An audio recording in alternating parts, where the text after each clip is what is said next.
In this video, I'm going to talk about the four data types that we use most often. So we have varchar, integer, datetime, and money. Now varchar, we normally use for names. That's anything that has alphabetical characters or something close to the English alphabet.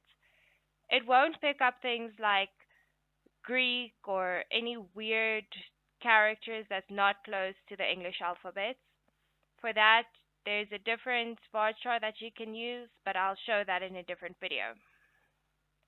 Next, we have integer, and this is whole numbers.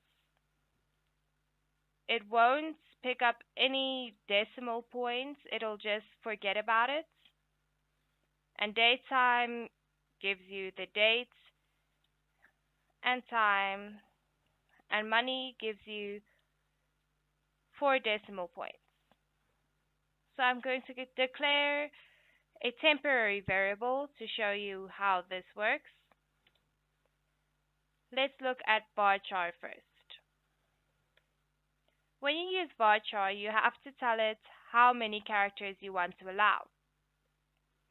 Now, since it only uses a certain amount of bytes to store up to 255 characters, we can just go with 255, then we don't have to worry that someone's name won't fit in what we declared it to be.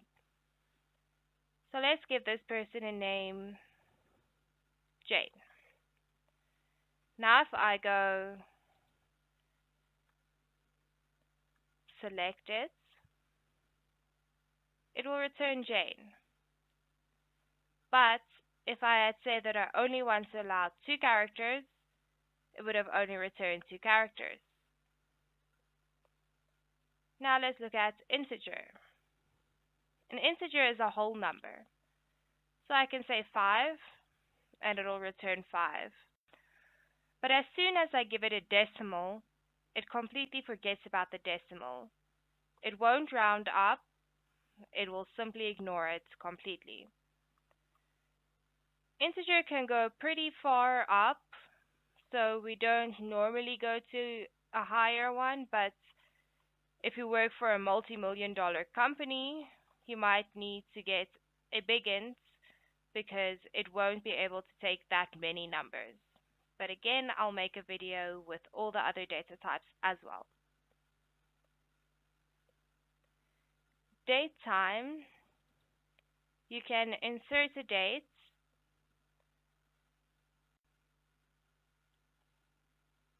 and you can insert a time,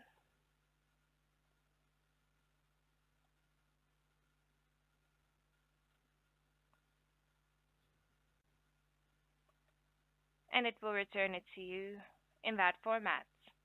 It goes to a few milliseconds, so it's usually fine to use for most things. You don't need to be that precise with most things, but you can be more precise with a different data type. And lastly, money. Money will go to 4 decimal points. So if you only have 4 decimal points, that's what it will give us. But if we have more, it will round up or down. So let's give it something to round up to. There you'll see it rounded up to 5.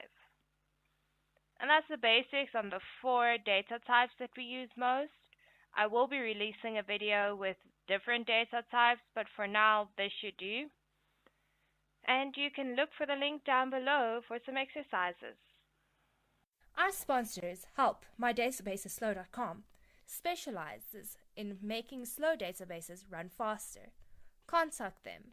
They may be able to help.